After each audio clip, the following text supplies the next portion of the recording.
Now let's make an explosive gun. So let's go to our enemy, or our player, open our player, and now we are going to duplicate the projectile gun. And we will call this projectile rocket launcher. And go to our player and add it to, add it to our gun switcher. Oops, where is it? There it is. I'm gonna put it in order with the guns in the hierarchy. And then I'm gonna, of course, change the visual. And then we are using projectile, okay. Oh, and we're also going to disable use projectile gravity to simulate a rocket. Let's set the ammo count to 3 for now. And let's see if the rocket gun is at least working.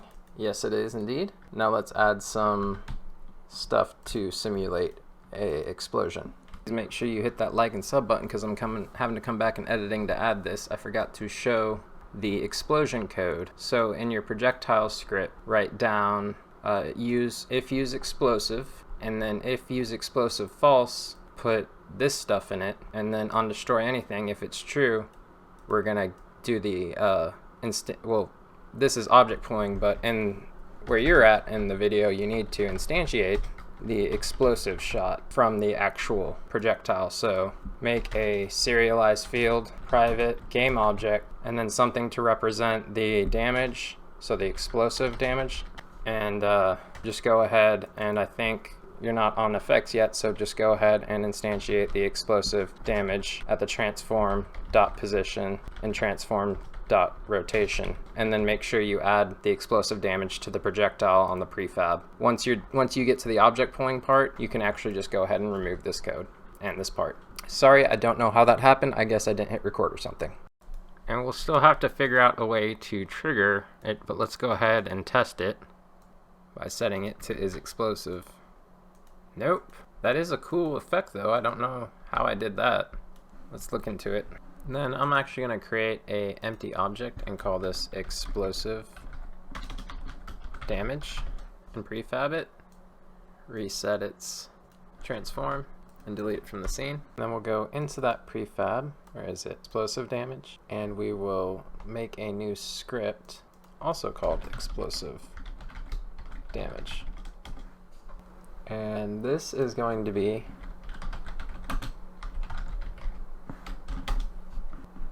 a physics overlap sphere, and in fact Unity has it right here as a built-in function, or as a pre-built function.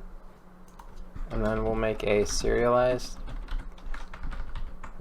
private float explosive radius, and another one for explosive damage.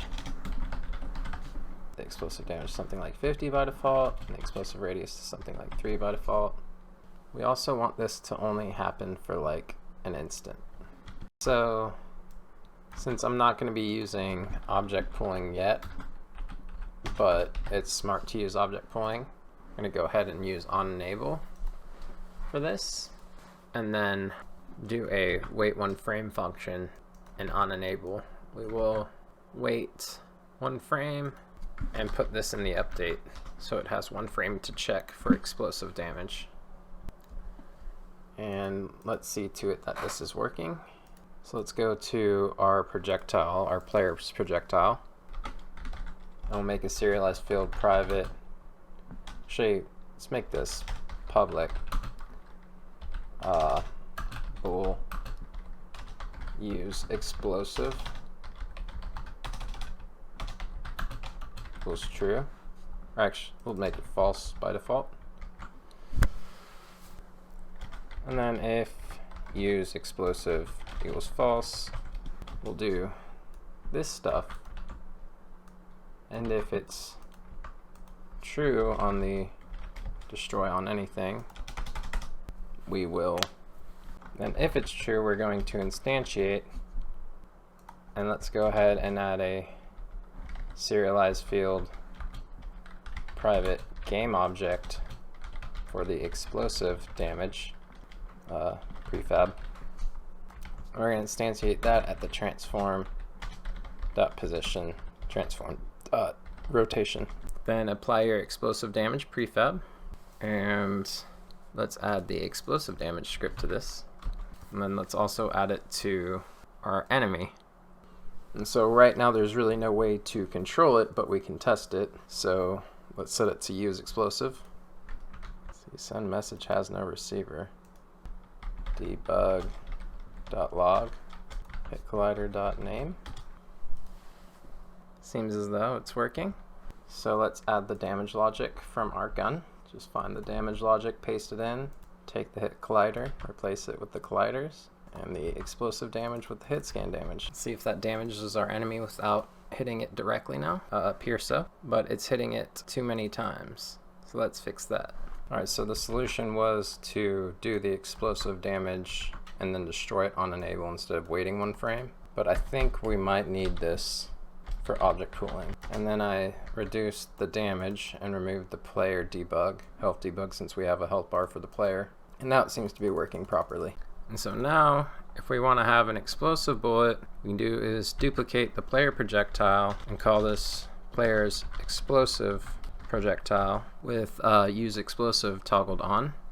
And then we can go into our player and use the regular projectile. So we'll call this one player regular projectile, so it's identified a little bit better. And then we'll use the explosive projectile for the rocket launcher. So if you want to make an explosive gun, you'll use the explosive projectile with projectiles. And as you can see, this is doing 10 damage at a distance, even though I'm dying quickly, or if you hit it head on, either way. Let's see, reset here. Yeah, it's hard because it only has 3 bullets. But you can see it's doing damage. And I'm going to modify it now to do 50 damage. And there we go, just takes 2 shots to destroy it. And then let's duplicate our blood effect, and we'll call this explosive effect. Make sure it has no scripts. Let's just change it to orange, because I would just want to get this tutorial done. Back on our projectile, duplicate that explosive damage prefab, except we'll call it explosive effect. And down where we instantiate it, we'll just instantiate the explosive effect prefab. And then let's find our explosive effect and put it on our explosive bullet. And that should spawn it, but we only want it to spawn if we are using explosive. Well, let's go ahead and put it in the regular projectile too, just so it's there, filled in, as well as the enemy projectile. Let's see if we're getting any errors now. Okay, yeah, but this one shouldn't be doing explosive damage. This one should. Strange. Let's see here. Regular projectile. I guess I had them both set to use explosive for some reason. There we go. On our explosive effect, we'll make a new script called explosive effect return time. Add it to our explosive effect. And it's just going to be a typical wait for seconds coroutine. And then because we're probably going to pull this, we'll do on enable instead of start. And then we'll do the start coroutine return delay. And for now, we'll just destroy it to test. Okay, looks like the particles are being destroyed. Did I put that on the wrong thing? Yeah, I did. Oops. I put it on the blood effect by accident. Let's put it on the explosive effect. Now, the explosive effect should destroy themselves after a certain amount of time. Yes, and they do. So finally, so we're not instantiating 2 things all the time here, we need to object pool these. So let's make the explosive damage hide an inspector. Let's make it public, and we can remove the default value. And then in the projectile, we will set it when we get it. Then in our canvas, we'll make a new script called, what are we going to call this? The explosive damage pool. Yeah, I'm just going to paste the code in from my game I'm making here. Remove some of the things we don't need from it.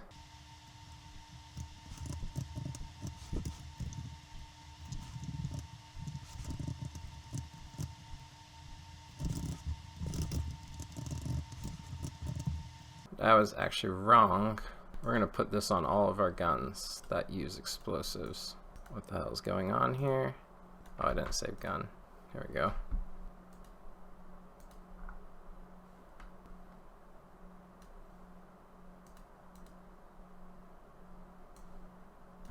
Now on the explosive effect return time, we want to remove damage, or destroy, and replace it with set game object set active false.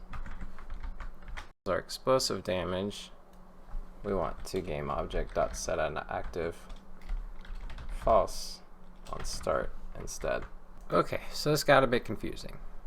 So write in the explosive damage pool here, and then we are going to get component explosive damage pool, but wait, let's only get it if it's not null. That way it only gets it if it's on the gun. And then right here, write this in. You're going to get the projectile, and we're going to get the projectile component. See, do we even need to get it? I still need to get it. But we're going to get the projectile component from the game object, and then set the explosive damage pool to the explosive damage pool that's here. Let's also make sure if this is not null. And now, if we have the damage pool, and we can see it is getting the gun script, the appropriate gun script from the projectiles, so that's good. Now we'll replace these instantiates with get objects from the pool, and hopefully this will work. Let's see, where is the rocket effect and round pool? Yep, that seems to work. Let's make sure it's still doing damage. Yep, still doing damage. Q. And that's pretty much it for this tutorial, guys. Thanks for watching. That's basically it. I think I'm gonna do one more tutorial with gun spray, and then we'll basically be done. Whoa, why'd they all go wavy there? And maybe do something about the trails going all wavy while we're shooting side to side. I'm not sure what that is. But yeah, see you guys next time. Thanks for watching this video, guys. If you liked it, hit the like button. If you disliked it, hit the dislike button. Please subscribe and hit the bell icon so you don't miss any more future videos.